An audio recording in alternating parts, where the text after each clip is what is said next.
주제 말씀 함께 돌아왔습니다. 시작. 의를 행해야 할 이유. 한 번 더 시작. 의를 행해야 할 이유. 아멘. 우리 본문은 요한일서 2장 29절 말씀 함께 돌아왔습니다. 시작. 너희가 그가 의로우신 줄을 알면 의를 행하는 자마다 그에서 난 줄을 알리라. 아멘. 다시 말씀드리면요, 하나님을 믿는 사람으로서 의를 행하는 것과 인격자로서의 삶을 살아가는 것의 중요성을 설명하고 있습니다. 요한일서 3장 10절 말씀입니다. 읽겠습니다. 시작. 이러므로 하나님의 자녀들과 마귀의 자녀들이 나타나니 무릇 의를 행치 아니하는 자마다 자나 또는 그 형제를 사랑치 아니하는 자는 하나님께 속하지 아니하니라. 아멘. 미국 재무성에서는요, 재무성은 뭐예요? 돈 다루는 기관이거든요. 그러니까 돈 찍어내는 기관이에요. 그럼 돈 찍어내는 기관의 가장 중요한 일이 뭡니까? 그것은 뭐냐면 위조 지폐를 구별하는 거예요. 아무나 돈을 찍어내면은 큰일 나죠. 이 돈이라는 것은 국가에서만 찍어낼 수 있는 거죠. 그래서 그 재무성에서 가장 중요한 역할 중에 하나는 위조 지폐를 구분하는 거예요. 위조 지폐를 분리할 수 있는 기술을 갖는 것이 그 아주 중요한 기술 중에 하나라고 합니다. 그래서 재무성에는 위조 화폐 탐색반이 있다고 합니다. 그곳에 들어가서 제일 처음 하는 일은요, 위조 지폐를 어떻게 만들며 그것을 어떻게 구별하는가 하는 것이 아니라고 합니다. 위조 지폐가 뭐냐 하는 것을 배우는 게 아니라 가장 먼저 배우는 것은 진짜 화폐를 어떤 과정을 통해서 만들어지는가라는 것을 먼저 배운다는 거예요. 그 위조 지폐를 먼저 구별하기 전에 진짜 화폐가 어떤 과정을 통해서 만들어지는가라고 알면은 어떻게 돼요? 자연스럽게 위조 지폐가 뭔지를 자연스럽게 알게 된다는 거예요. 그러니까 그 위조 화폐 탐색반은 먼저 진품 화폐가 어떻게 만드는 것을 먼저 자세히 공부하면 나머지는 뭐예요? 나머지는 위조라는 거죠. 그런데 그것만 잘 배워놓으면 나중에 이것이 위조 화폐다라고 말하지 않아도 저절로 구별할 수 있는 능력을 갖추게 된다는 것입니다. 여기서 사도 요한은요, 같은 원리로 우리에게 말씀하고 있습니다. 요한에서 3장 1절에서 10절에서는 의에 대해서 말씀하고 있고 3장 11절에서 24절까지 말씀은 사랑에 대해서 말씀하고 있습니다. 이것이 하나님의 자녀로서 삶의 양식을 형성하는데 가장 중요한 요소입니다. 그러니까 우리가 지난주에 적그리스도에 대해서 우리가 말씀드렸죠. 우리가 적그리스도에 대해서 우리가 정확히 알려면 어떻게 돼요?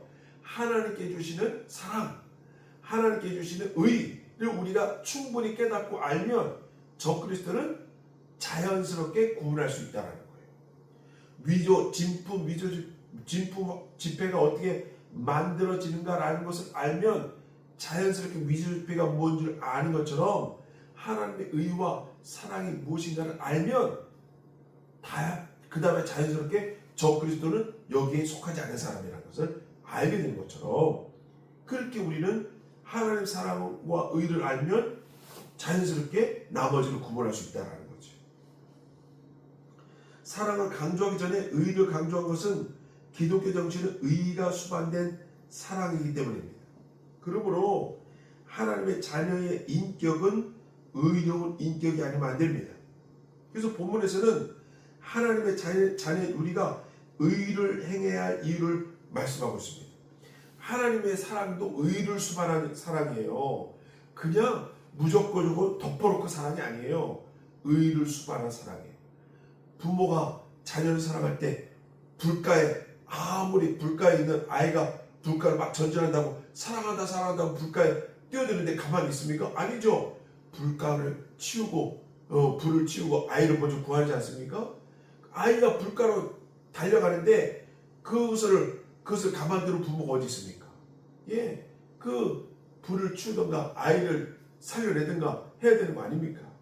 그것이 바로 의예요. 의는 우리를 옳은 길로 가게 만드는 그러한 도구인 것입니다. 왜 우리가 의를 행해야 합니까? 첫째는요, 하나님께서 우리에게 사랑을 베푸셨기 때문입니다. 이 엄청난 사랑을 받았다면 우리는 이 하나님의 사랑을 결코 배신할 수가 없어요. 그러므로 우리는 하나님의 자녀로서 합당한 삶을 살 수밖에 없습니다. 이 사도 요한의 말씀입니다. 우리 하나님 아버지께서 이렇게 하라고 명령하셨기 때문에 그 명령을 어기면 큰일 나니까 그래서 그렇게 삽니까? 아닙니다.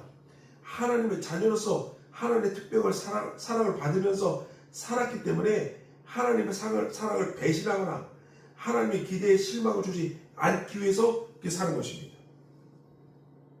제가 지난주에 성경을 고등학교 3학년 때부터 읽었다고 그랬잖아요. 그래서 7번 정도 읽었다고 그랬잖아요. 그런 정도 그랬거든요. 했다고 그랬잖아요. 자, 그것을 통해서 느낀 게 뭐냐? 그러면서 하나님의 말씀을 읽으면서 느낀 게 뭐냐? 하나님을 알아가는 거죠. 그리고 하나님을 사랑하게 되는 거예요. 하나님을 알게 되니까 하나님을 사랑할 수밖에 없어요. 하나님의 말씀을 알게 되니까 하나님을 사랑할 수밖에 없어요. 그러니까 자연스럽게 의가 무엇인지 알게 되는 거예요. 자연스럽게 하나님 말씀이 무엇인지 알게 되는 거죠. 그거예요. 그것이 하나님의 사랑인 거예요. 무턱대고 하나님을 사랑합니다. 그런 것이 아니라 하나님을 알아가니까 자연스럽게 사랑하는 거예요. 너희는 먼저 그의 나라의 의를 구하라. 그리하면 이 모든 것을 너희에게 더하시는 거예요. 하나님 주시옵소서 기도 안 한다고 주십니까? 아니죠. 주의 나라의 의를 먼저 구해야 되는 거예요. 하나님 말씀을 알고 주의 나라를 먼저 구하고 의롭게 살려고 노력하고 할 때 하나님의 사랑이 내 안에 들어오는 거죠. 우선순위가 있다는 것입니다. 하나님의 자녀로서 하나님의 특별한 사랑을 받으면서 살기 때문에 하나님의 사랑을 배신하거나 하나님의 기대에 실망을 주지 않기 위해서 살게 된다는 거예요. 의롭지 말라고 해도 그 사람은 의롭게 살 수밖에 없는 거예요. 하나님을 알기 때문에 단순히 하나님이 무서워서 의를 행한다면 이들은 아직도 하나님을 알지 못하는 사람들입니다.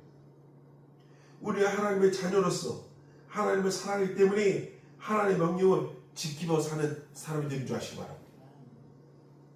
이 사랑에는 아무런 조건이 없습니다. 무조건적인 사랑이죠.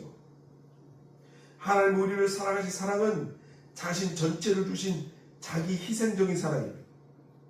하나님의 세상을 이처럼 사랑하사 독생자를 주셨습니다.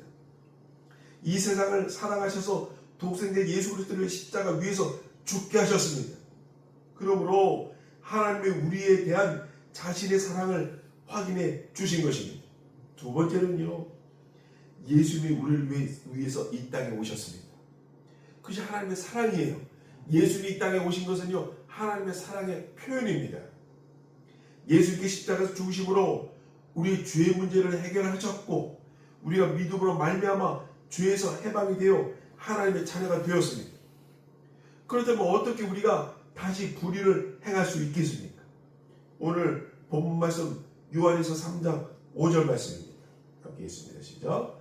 그가 우리 죄를 없애려고 나타나신 것을 너희가 안 하니 그에게는 죄가 없느니라. 아멘. 여러분, 죄 없으신 분이 우리의 죄를 없애려고 우리에게 나타나신 거예요. 이것이 사랑이에요.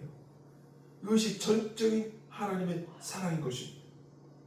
헬라어 성경 원문에 기록된 뜻은요, 예수 그리스도 안에 거하는 자마다 습관적으로 계속적으로 범죄하지 않는다라는 뜻입니다. 우리의 죄를 없앤다는 것은 우리의 습관적인 죄, 우리 계속적인 죄를 없애려고 예수님께 이 땅에 오셨다는 거예요. 그것이 하나님의 자녀의 삶의 모습입니다. 어떤 사람은 이원론적인 입장을 취해서 이 말씀을 영은 죄를 범하지 않고 육신만 죄를 범한다고 해석하기도 합니다. 이것은 잘못된 해석입니다. 사람은 분리되어 있는 존재가 아니라 상호 연결되어 있는 인격적인 존재입니다. 인격이란 영혼과 육신이 같이 존재하는 것을 의미합니다. 물론 구원받은 진리의 인식은 꼭 필요합니다. 그러나 이것이 신앙의 전부인 것처럼 여겨서 자신의 생활을 전혀 책임지지 않으면 안 되는 것입니다. 여러분, 신앙인도 생활인이에요. 그렇죠? 그래서 신앙인도 자기 생활에 대해서 책임을 져야 되는 거예요. 그러므로 예수님도 한 날 한 사람이 왔어요. 돈이 여기 있는데 이 돈을 하나님께 드려야 됩니까? 하나님께 바쳐야 됩니까? 아니 로마 세금으로 내야 됩니까? 그렇게 물었어요. 한 사람이. 근데 예수는 뭐라고 말씀하셔요? 하나님께 드릴 돈을 드리고 세금으로 드릴 돈은 세금으로 드려라. 이렇게 말씀하시거든요. 예수님도 생활인이었어요. 예수님도 물질을 외면하지 않으셨어요. 물질의 가치를 아시는 분이에요. 또 두 렛돈을 드린 그 가난한 여인의 그 돈의 가치를 아세요. 그러나 그 여인에게는 생활비 전체라고 그랬어요. 그 여인이 드린 저 돈은 생활비 전체를 드렸다고 했어요. 부자가 드린 그 돈은 뭐예요? 자기가 가진 많은 부유 중에서 물질 중에서 작은 걸 드렸지만 그 여인이 드린 돈은 생활비 전체를 드렸다고 말씀드렸어요. 예수님은 돈의 가치를 아시는 분이에요. 자, 우리는 생활인입니다. 생활인으로서 지혜와 지식이 있어야 되는 거예요. 하나님께 드릴 돈을 드리고 국가의 세금으로 드릴 돈은 드리고 우리가 생활인으로서의 삶은 살아야 된다는 거예요. 근데 어떤 사람은 어때요? 돈을 짊어지고 하나님께 다 맞춰버립니다. 내 가정은 되든 안 되든 내 가정이 무엇을 먹고 마시든 관심 없이 하나님께 다 드리고 그건 잘못된 거예요. 어떤 사람은 하나님은 신앙은 그냥 헌금에 조금 하고 그냥 내 가족, 내 삶만 위하는 사람, 이것도 안 된다는 거죠. 하나님께 드릴 것을 드리고 내 삶은 내 생활을 해야 된다는 거예요. 균형을 맞추는 사람, 그러면 얼마나 지혜와 지식이 있어야 되는 거예요. 얼마나 지혜가 돼요, 그 사람이. 얼마나 능력이 있어야 돼요. 기독교인은 그래서 능력이 있어야 되는 거예요. 지혜와 지식이 있어야 되는 거예요. 스펙도 쌓아야 되는 거예요. 그리고 세상에서도 인정도 받아야 되는 거예요. 그 물질도 부자가 될 수 있으면 좋은 겁니다. 그리고 부자로서의 하나님께 드릴 것 드리고 또 내가 삶을 살고 지혜롭게 살아야 되는 거예요. 균형 있는 삶을 살아야 되는 것입니다. 세 번째는요, 성령께서 우리 안에 거하십니다. 본문 요한에서 3장 9절 말씀입니다. 요한에서 3장 6절 말씀. 6절 말씀 계속해서 읽겠습니다. 시작. 그 안에 거하는 자마다 범죄하지 아니하나니 범죄하는 자마다 그를 보지도 못하였고 그를 알지도 못하였느니라. 아멘. 그 안에 거하는 자마다 범죄하지 않는 거죠. 그렇죠. 우리 습관적인 죄를 범하지 않기 때문에 결국 어떻게 됩니까? 우리는 죄성과 멀어지게 돼 있어요. 그래서 여러분, 우리는 예수님을 오래 믿을수록 죄성과 멀어져야 되는 거예요. 특별히 습관적인 죄성과 멀어져야 되는 거예요.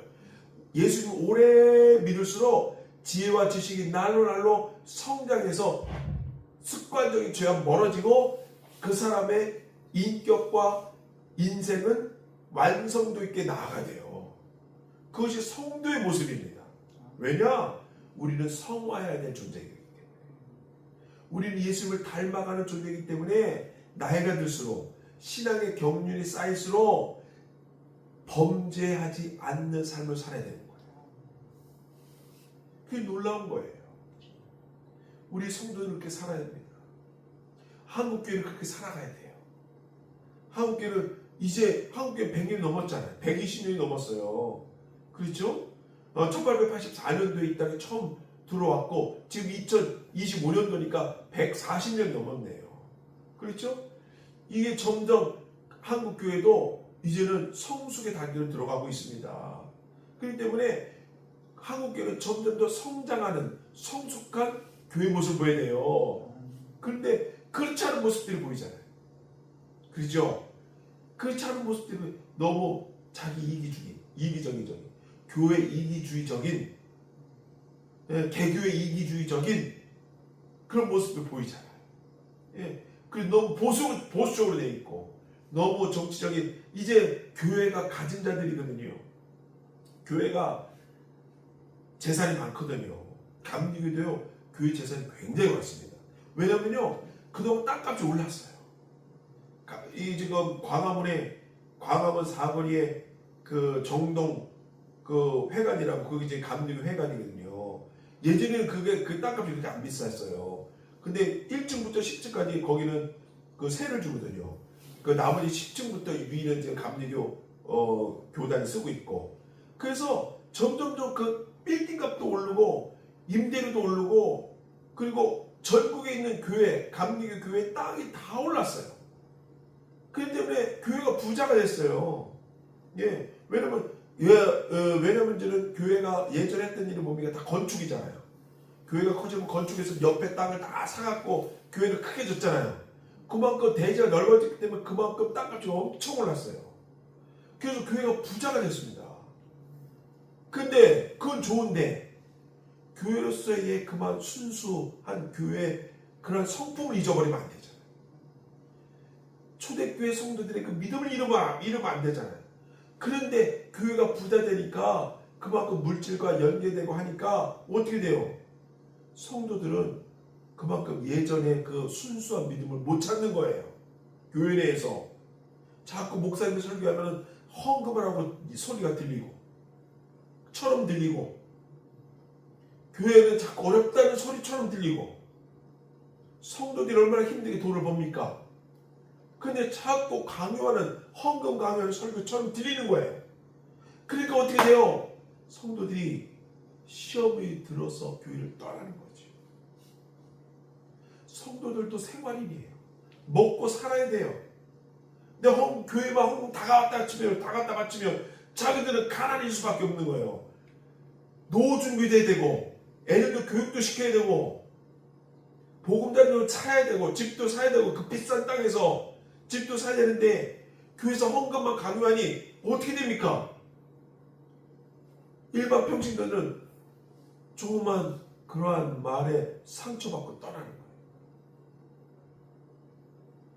목회자들이 실수하는 것 중에 가장 큰 실수가 그거예요. 성도들의 삶을 돌아보지 못한다는 거예요. 어떻게 이 성도들이 어렵게 돈을 벌고 신앙을 유지하며 헌금을 하는가를 가치를 알면 그런 말 하면 안 돼요. 성도들도 노후가 있고 성도들도 아이들을 잘 가르쳐야 되고 성도들도 지방카드가 있어야 되고 그러면 얼마나 그 월급 갖고 쪼개서 산다고요. 월급 갖고 쪼개서 헌금하는 거예요.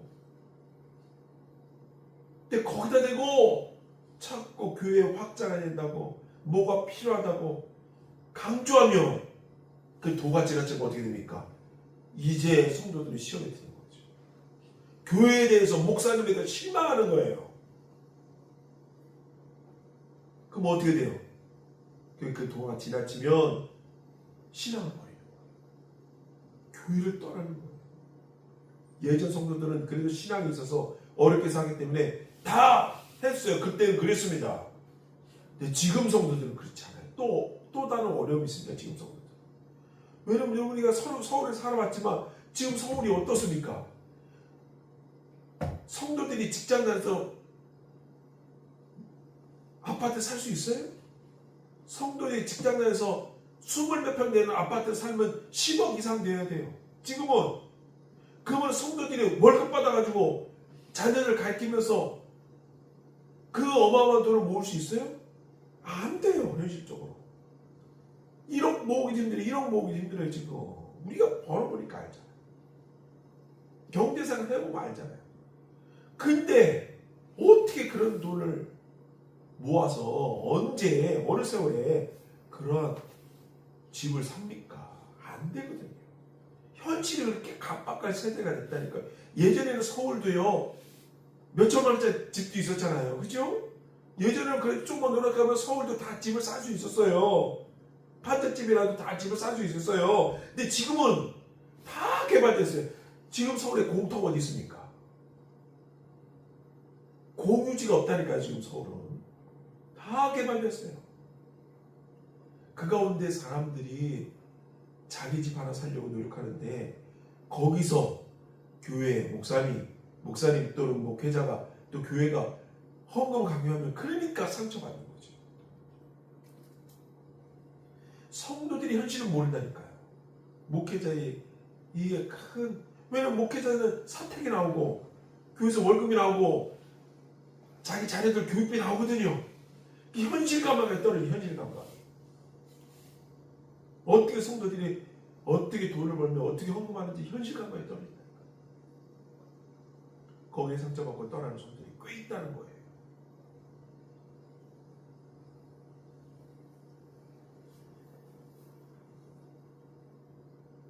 어떤 사람은 이원론적 입장에서 취해서 이 말씀을 영은 죄를 범하지 않고 육신만 죄를 범한다고 해석하기도 합니다. 이것은 잘못된 해석입니다. 사람은 분리되어 있는 존재가 아니라 상호 연결되어 있는 인격적인 존재입니다. 인격이나 영혼과 육신이 같이 존재하는 것을 배웁니다. 구원받는 진리의 인식은 꼭 필요합니다. 그러나 그것이 신앙의 전부인 것처럼 여기서 자신의 생활을 전부 책임지지 않으면 안 되는 것입니다. 세 번째는 성령께서 우리 안에 거하십니다. 본문 요한 1서 3장 9절 말씀입니다. 우리 함께 있습니다. 시작. 하나님께로부터 난 자마다 죄를 짓지 아니하나니 이는 하나님의 씨가 그 속에 거함이요 그도 범죄하지 못하는 것은 하나님께로부터 났습니다. 아멘. 여러분 지금 이렇게 사람들이 집안값 얻기 사기 힘든 세상이지만 그럼에도 불구하고 인간은요 하나님에 대한 영에 대한 갈구함이 저 끝에는 있어요. 마음속 깊이는 하나님을 찾는 것이 있다니까요. 근데 생활이 너무 힘들어요. 생활이 지금 젊은 애들은요 2040년도 되면요 인구 절벽이 시작돼요. 지금은 제가 알기로는 4명이서 1명을 국민연금을 줘요. 예, 지금은 베이비 부모 하나 해가지고 4명이 벌어가지고 1명을 먹여 살리는 거예요. 국민연금 줘요. 그런데 2040년이면 어떻게 되는 줄 아세요? 2명이서 벌어서 2명을 국민연금을 줘요. 2040년도 15년 남았습니다. 그때 되면 다 은퇴해요. 저희도 은퇴하죠? 저희도 약 10년 되면 은퇴해요. 그럼 어떻게 돼요? 베이비 부모들은 다 은퇴하는 거예요. 저희는 초등학교 때 반이 13반, 15반 이랬죠. 한 반에 60명 이랬어요. 근데 지금 어때요? 3반, 4반, 한 반에 어떻게 20명. 이렇습니다. 그 아이들이 커서 우리를 국민연금 우리가 받아먹는 그런 시대가 되는 거예요. 현실입니다. 15년 뒤에는 우리가 다 은퇴합니다. 그러면 그들이 월급 받아가지고 국민연금 우리가 놀아먹어야 되는 거예요. 현실이에요. 그것이. 자, 그러니까 그들은 얼마나 힘들어요. 경제적으로 힘듭니다. 앞으로 사람들은. 서울 집값은 천정부지로 올랐죠. 그들이 경제생활에서 먹고 살기 힘들죠. 그럼에도 불구하고 저 끝에는 하나님을 만나고 싶은 인간의 욕구가 있다니까요. 근데 먹고 살기 힘들기 때문에 그 사람 누르는 거예요. 교회 가면은 목사님이 11조 해라. 교회 가면은 헌금해라. 건축 헌금해라. 이런 소리 들으니까 그들 먹고 살기 힘든데 그런 소리 들으니까 교회 가기 쉽지 않죠. 점점 그렇게 된다니까요. 그러나 그럼에도 불구하고 그들은 하나님을 만나고 싶은 그 마음이 저 끝에 있어요. 왜냐? 인간이기 때문에. 인간은 좋을 줄을 만나고 싶은 본능이 있습니다. 근데 너무 경제적인 상황이 삶이 얽매이는 우겨싸움 나가는 거죠. 사단의 계략일 수도 있죠. 것이다. 정말 살고 힘들게 만드는 거예요. 우리 요한에서 3장 9절 한 번 더 읽겠습니다. 시작. 하나님께로부터 난 자마다 죄를 짓지 아니하나니 이는 하나님의 씨가 그의 속에 거함이요 그도 범죄하지 못하는 것은 하나님보다 낫습니다. 하나님의 씨가 그 속에 거한다. 그런데 경제적으로 너무 힘드니까 범죄할 수밖에 없는 거예요. 범죄에 노출되는 거예요. 경제적으로 힘드니까 하나님을 떠나는 거예요. 먹고 살기 힘드니까 신앙이 그 안에 들어오지 못하는 거예요. 현실입니다. 그렇게 돼요. 앞으로는 점점 그렇게 됩니다. 인구가 없어요. 우리가 2070년이 되면요 3천만 명이 된답니다. 3천만 명. 지금 5천만 명이잖아요. 2천만 명이 줄어요. 2070년도가 되면 대한민국은 그렇게밖에 안 돼요. 그러니까 얼마나 살기 힘들겠어요.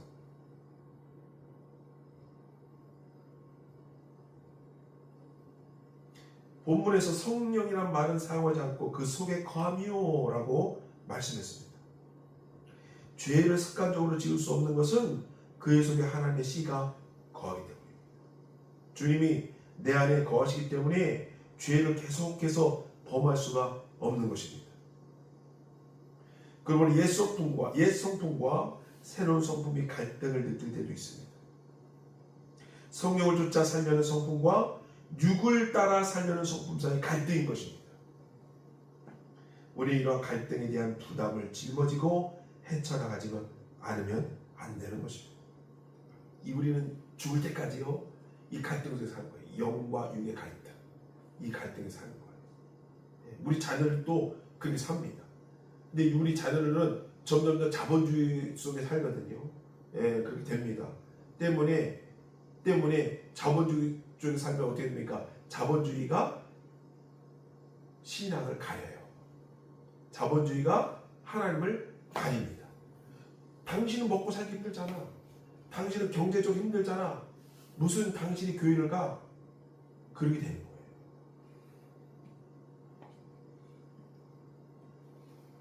경제가, 자본이 신앙을 집어삼키는 거예요.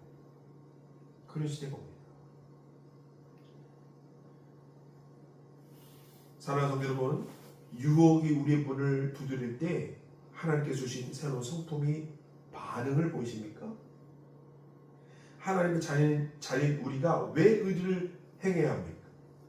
하나님께서 우리에게 사랑을 베푸셨기 때문입니다. 그래서 우리는 자녀들에게 또 이 세대에게 후대 세대에게 모범으로서 우리의 삶을 보여줘야 돼요. 예수님이 모범으로서 제자들에게 자신의 삶을 보여주셨듯이 우리 또한 그리스도인으로서 우리의 삶을 우리 후대 사람들이 보여줘야 돼요. 예수님의 향기를 보여줘야 됩니다. 구원이 여기 있습니다. 예수님의 십자가 여기 있습니다.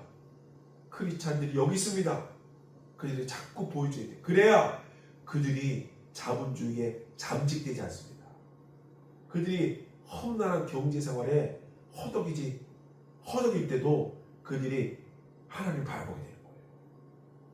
무엇이 중요한지 그들이 알 수 있게 되는 거예요. 등대가 되어야 되는 게 우리가. 신앙이 여기 있습니다. 하나님의 사랑이 여기 있습니다. 힘들지요? 그러나 등대가 있습니다. 당신의 인생의 등대가 여기 있습니다. 당신의 인생의 빛이 여기 있습니다.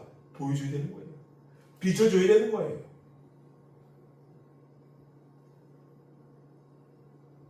예수님이 우리를 위해 이곳에 오셨기 때문입니다. 성령께서 우리 안에 거하시기 때문입니다.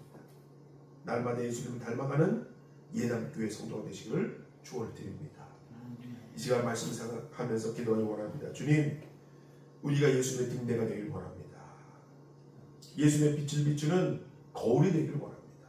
나를 써주시옵소서. 주님 함께하여 주시옵소서. 동행하여 주시옵소서. 기도하시는 저희 되시 바랍니다. 주어 안에 주시고 함께 기도하시겠습니다. 주여, 주님 감사합니다. 우리 가운데 사랑하시는 하나님, 주님 붙잡아 주시면 감사합니다. 주님 동행하시면 감사합니다. 우리를 지켜보아 주시옵소서. 주님 동행하여 주시옵소서. 하나님부터 난 자마다 죄를 짓지 아니하나니 이는 하나님의 씨가 그 속에 거함이요 그도 범죄하지 못하는 것은 하나님보다 낫습니다. 아멘. 주님 감사합니다. 주님 함께 동행하는 우리가 되게 도와주시옵소서. 주님 역사해 주시옵소서. 주님을 붙잡아 주시옵소서. 그가 우리 죄를 없지 하려고 나타나신 바 된 것을 너희가 알아니 그에게는 죄가 없느니라. 주님 따라 살 수 있는 우리가 되게 도우시옵소서. 세상에 빛을 비추며 빛과 소금의 삶을 살게 하여 주시옵소서. 주님 붙잡아 주시옵소서. 주님 역사하여 주시옵소서. 감사드립니다. 모든 말씀 나사는 예수 그리스도의 이름으로 기도합니다.